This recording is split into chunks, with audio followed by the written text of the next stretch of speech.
Alex, it's almost summertime, and it feels like it. My buddy, yes, it does. We've had It has been consistent hot, 80-degree days. except for this week. It hasn't been too bad. Last week, I was sweating like a pig, even though pigs don't sweat. Sweating a lot. It was very hot, humid, miserable, but Yeah, and such is the, the summertime. the days you work, it's 90 degrees. The days you have off to enjoy yourself, it pours. Yeah. No, I can't get that lucky. I got pretty wet last week. Exactly. But anyway, Rather soggy. welcome to Life the Complete Story. I am your host, Tyler, joined by my lovely co-host, Alex. Before we start, make sure to follow us on Instagram, TikTok, Facebook at Life Complete Story. Send us an email at lifecompletestory@gmail.com for questions, comments, concerns, anything that doesn't fit in the comment block on Instagram comment or anything like that. Make sure to follow us on YouTube, Spotify, Amazon Music, Apple Podcasts, wherever you listen to podcasts, we are there. We also have our website at lifecompletestory.riverside.com. So check us out there. You have the ability to subscribe to a newsletter now. Not that I've pushed out a newsletter, because we don't talk about a lot of things to really push that out on a weekly basis. Yeah. But before we begin, we will start how we always do with our Nature in the News. Alex, we are talking about something that's actually kind of close to you. Yeah, it really is. It's we're talking today about CWD, or chronic wasting disease. Anyone who hunts in North America has heard about this. If you haven't, you must live under a rock. It is also known by similar names in other animals, like mad cow disease, Creutzfeldt-Jakob syndrome in humans. It is a pretty kind of scary disease, and also one that's like there's no cure for it, so it's kind of wild. And it's scary because it's a prion versus a virus or a bacterial infection or anything like that. So prions are very dangerous because they have the ability to mutate faster than viruses. Yes, and they are just folded, like misfolded proteins is basically what a prion is, or prion, however you want to say it. I usually say prion. So they're just infectious proteins is basically what they are, and they wreak havoc in whatever organisms. In the case of chronic wasting disease, with the cervids, like deer and elk, it basically, they quite literally waste away to nothing. Like, you see one that is in the late stages of this disease, they are like, the skin is basically just hanging off the bones, and it's bad. It's not a good time. And with this study, they're exploring the potential cross-species spread of chronic wasting disease and these prions. To this point, there is no confirmed human risk, at least with chronic wasting disease. But it does not mean it couldn't, because of the way the diseases like this have evolved in the past. It could potentially, and there is a human version of this. I wouldn't even say air quotes, because there is a human version of this syndrome. So there is precedent for the sense of humans can get diseases like this. It's very, very, very rare, but nonetheless, and it is there. The way they did this study is they took the CWD prion and incubated it in host species, and not every species shows the symptoms of CWD like cervids do. A lot of times it's more of a carrier species. So they're showing how these organisms can be carriers and not show symptoms of it, but then once that carried prion is transferred to something that does show symptoms, those symptoms do start to show. So, like, if you say you're a wolf or some predator eats a deer that had CWD, they might not show symptoms now, but in the future they might, because the prion evolves and, does what it can to survive. So now you're getting a whole food chain falling apart at the seams because the prion has mutated to the predators now. And as Alex said, this is not a human risk yet, because its CWD has not developed in a human strain yet. But it could. Yeah, and it's just one of those, there's no way to stop it. Like, if something gets it, the only way to stop the spread is to remove the carrying organism. Nudge, nudge, wink, wink. They have to euthanize. If they're able to, they typically will euthanize the organisms that are carrying it to stop it from spreading that way. However, it has been shown that the proteins can survive in the soil, even exposed to cleaning agents, for decades. Right. So, And this just gets more and more prevalent and more drastic as it spreads across the continent, and it poses more of a risk to humans the more it spreads, obviously. Yeah. Now there are, I just saw this, there may be at least potential vaccines that are being produced. Now all it really is the vaccinated animals will shed fewer of the prions throughout the stages of infection and tended to survive longer, but in the end it did not eliminate the disease entirely the way it's not really a cure, it's just a mitigator. Yes. Anything else to add, Alex? I do not. This is from the University of Calgary, is where it was published in the journal Science Advances. Yeah, and it was published on June 16th, 2026. So yesterday for us. Very recently. Yep. And we will now move on into our lesson. If you guys remember, we moved on from amphibians, had a short in comparison to fish stay in amphibians. We're moving on to reptiles. We gave our brief discussion on reptiles and what makes a reptile versus an amphibian and the different groups. We're going to start with our first group, Rhynchocephalia, which is the Tuatara. And Alex will pull up a picture of Tuatara, and you'll tell me, Tyler, that's not its own thing. That's just a lizard. And you're not entirely wrong, per se. But in a technical speaking, lizards fall into Squamata, which is the sister group to Rhynchocephalia. But these guys are an order of lizard-like reptiles. The only living member is the Tuatara. They were very speciose during the Mesozoic, so during the period of dinosaurs, with the earliest dating back to the Triassic, but reaching a global distribution during the Jurassic.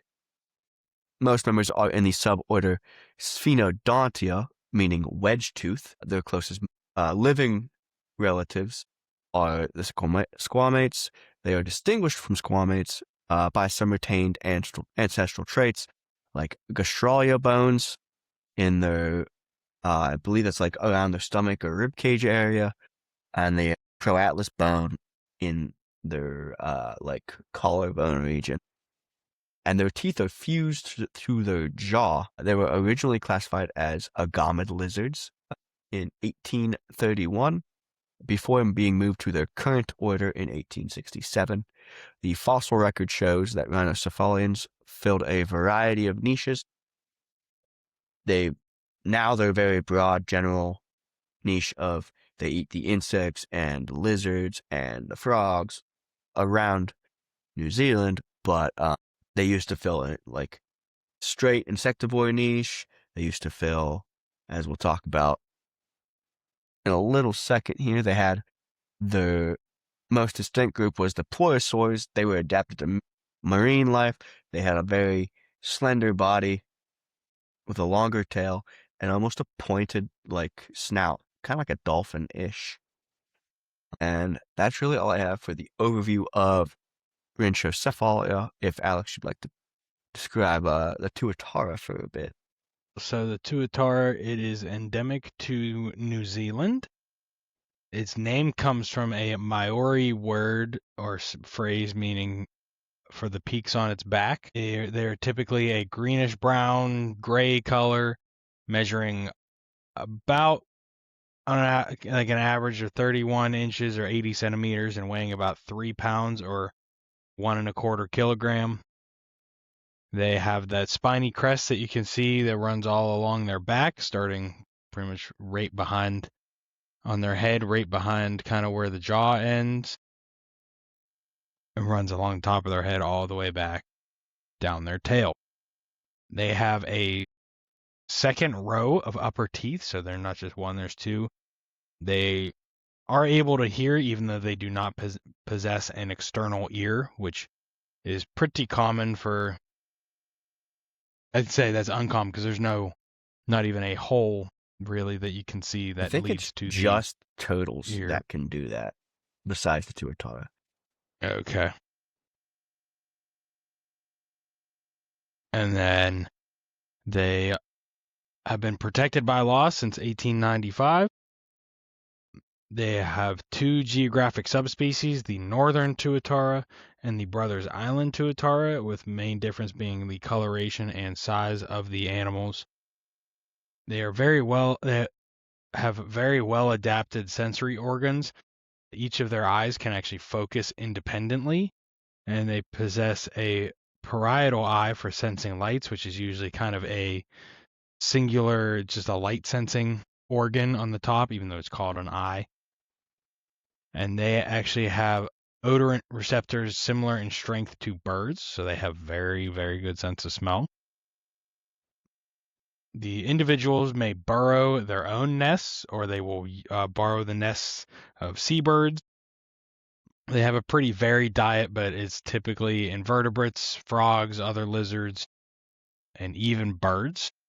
Typically, or not typically, they are slow to mature.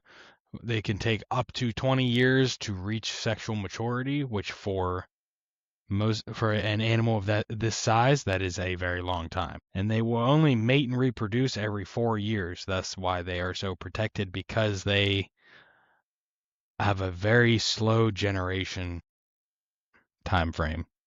Their embryos are more successful in moist conditions, and temperature determines sex, with warmer temperatures producing a higher percentage of males and cooler producing more 50 degrees Fahrenheit. And it can take up to 35 years for them to reach full size, but they can live over 60 years, some being believed to reach over 100, and captives being theorized to live 200 years.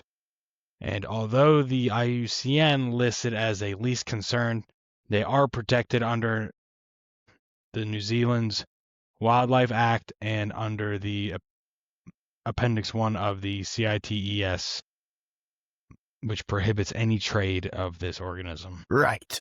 And that's going to do it for today's lesson. It's kind of short because it is its own subgroup of reptiles. Class, I guess, is the term. But there's only one species, and we didn't want to start talking lizards and confuse you folks at home, because that would kind of like imply that tuataras are just lizards when they're their own special thing. So we'll move on into our recurring segments. First up, I have my amazing species for the week.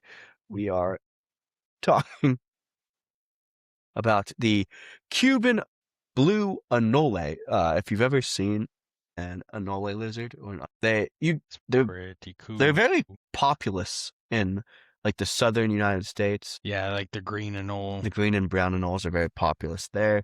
Yes. Whether it's pets or just lizards on the side of the everywhere. Exactly.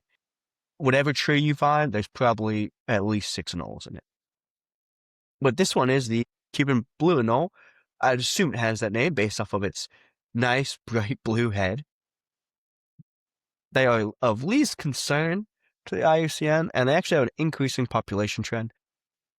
They are resident to basically the entire island of Cuba, and they've been introduced to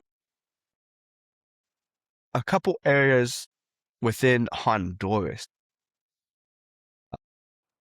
a couple islands off the coast of Honduras.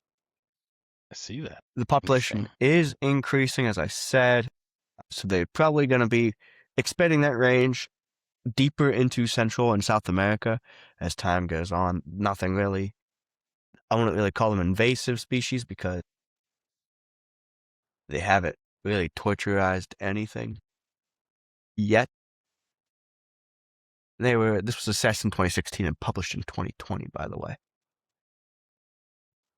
Although they do have some threats, mostly predation by cats and rats. So, and that's just either feral domestic cats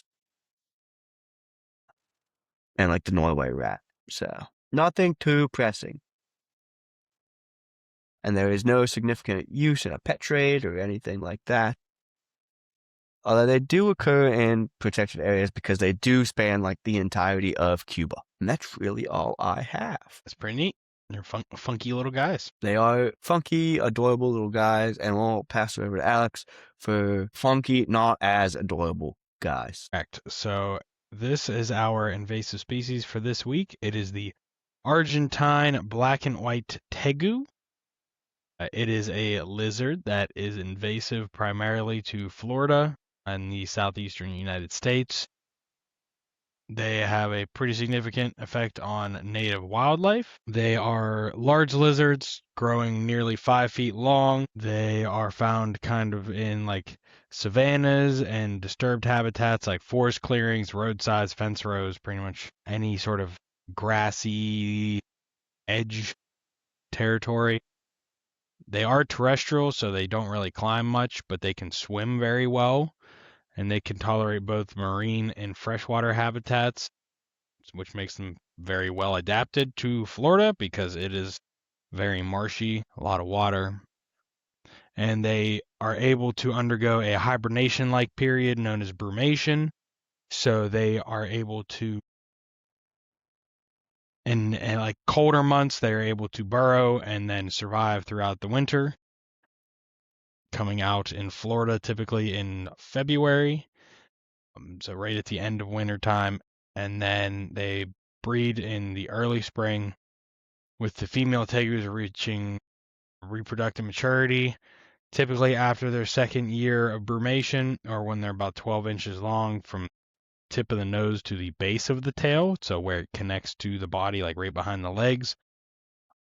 The real thing is they will lay on an average of 35 eggs a year, and the eggs incubate for 60 days and require stable temperatures for successful hatching, so that does kind of limit them a little bit. But once they hatch, they grow very quickly and can live up to 20 years. And the real kicker why they're considered invasive is because they are omnivorous, eating anything and everything they can: fruit, eggs, insects, small animals, including other reptiles, small mammals. They're very efficient egg predators. So ground nesting birds and other reptiles, as well as like pet food left outdoors, they will eat it. And so they are becoming a problem because they have been documented consuming American alligator eggs. And if they do that, there's a very good chance that they will go after other ground nesting native wildlife like the gopher tortoise, the American crocodile, sea turtles, ground nesting birds, and they've also been seen consuming gopher tortoise hatchlings. So other protected animals are kind of being affected by this, like the gopher tortoise is a threatened species. So definitely something to be managed. The Florida Wildlife Commission is working to kind of develop management strategies. Right now, they would just remove them from the environment with traps. And up to now, the Florida Wildlife Commission and other third-party partners have removed thousands of tegus from Florida. But as I said, 35 eggs on average per female. Those thousands can catch back up pretty quick. Absolutely. That is all I have for this. All right. So that'll move us to our From the Vault for this week. So we already covered the pleurosaurs, how they're more specialized for eating fish because they're more semi-aquatic to fully marine species. Well, the other group that was highly specialized during the Mesozoic period was the Ilenodontenae. Basically, these guys were the opposite end of the spectrum. They were more stout, heavy-set lizards or lizard-adjacent organisms, and they had these nice teeth. Kind of think of like a row of molars, but so tightly packed. And they were used for kind of grinding down leaves and other, plant materials that's high cellulose plant material that, takes some grinding to get through. And they were relatively large, about 1 meter long, and about 2 to 4 inches of that would be just jaw. And they have fairly large heads, supported by relatively short legs, but highly muscular, as well as stout body plan to hold the head up, since there was so much mass of just chewing apparatus, we'll say. But that's really all I have for the Ilenodon and its relatives. We have a couple of species identified from South America and North America and Europe. That'll take us to our last segment of the day, Alex, our ecology encyclopedia. Yes, sir. So our ecology encyclopedia for this week, it's kind of a different one. I don't know if different's the right word for it, but kind of a more simple one. So we're talking about lake turnover and kind of lake temperature stratification is probably the better way to describe it. So within smaller bodies of water, like especially lakes and ponds, where the temperature fluctuates much more readily over the seasons, you'll have something that is called turnover. So, a little chemistry, liquid water is most dense at 4 degrees Celsius. So that's why ice floats, because it's actually less dense than the liquid. So at that 4 degrees, in the summertime, those colder temperatures will sink to the bottom of the lake. And that kind of, especially in summertime, you get more winds and everything. That upper layer, that epimylion, very well oxygenated, a lot of sunlight, a lot of food availability. And then you kind of get what is called a thermocline. This is something you can even feel even in something like a pool, where you'll get the top is very warm, and then you'll get down just like a foot or two in like a pool setting, and all of a sudden it gets very cold, and you can kind of feel that line. Lakes have this as well, where there's that significant, you can see, at least in the image I pulled up, the example, there's like a 10-degree drop in water temperature between those two. And then when you get to the hypolimnion, typically this is much less oxygenated, lower oxygen, lower food amount typically, but there's less disturbance, a little bit less light down there. So you will still find organisms that live down there, typically tend to move at a slower pace, a little more fat content on them. But in the spring and fall, before I get there, I'll go to winter next, because it's pretty similar. It's just the temperatures are reversed, because like I said, water's most dense at 4 degrees Celsius. So the epimylion becomes the coldest water right before it freezes. So like anything less than 4 to 0. And then of course you have a layer of ice on top if it is cold enough to freeze. And you kind of get, in this case, you kind of get a little more movement, but this is where the spring and fall become very crucial, because in this, as the air temperatures change, so does the water temperature, and it will reach a point where the water temperature is pretty much even throughout the entire column of water in the lake, or even you actually get kind of this flip where now you get a bunch of water that was on the top that was really cold that now warms up and becomes denser, so it sinks, and the water that, because of that water on the bottom rises, and it causes this turnover, which allows for a good mixing of oxygen and nutrients, which allows for these especially larger lakes to survive. This is something you don't always see in pond environments, because they are much smaller, so the turnover is not as significant, and there's not enough organisms to kind of prevent the eutrophication process. But this turnover is vital for larger bodies of water, especially lakes and large ponds, because it allows the whole water column to be useful, and that is why you still get like fish and other aquatic organisms year after year, is because this mixing of nutrients, oxygen. But yeah, Tyler, do you have anything else? No, not really. You covered it pretty well. Yeah. Okay. So that concludes today's episode. Once again, that was Alex. This was Tyler. Make sure to follow us on Instagram, Facebook, TikTok for short form content. Follow us on wherever you get your podcast at this point. We're on everything, it feels like, at Life the Complete Story. Subscribe to our website, lifecompletestory.riverside.com. Send us an email at lifecompletestory@gmail.com for questions, comments, concerns, things that don't fit in the comment block. Make sure to like, follow, subscribe wherever you are so you can see all our posts whenever we post them. I think I covered. Yeah, sounds about right. All right, Alex. Sounds pretty good.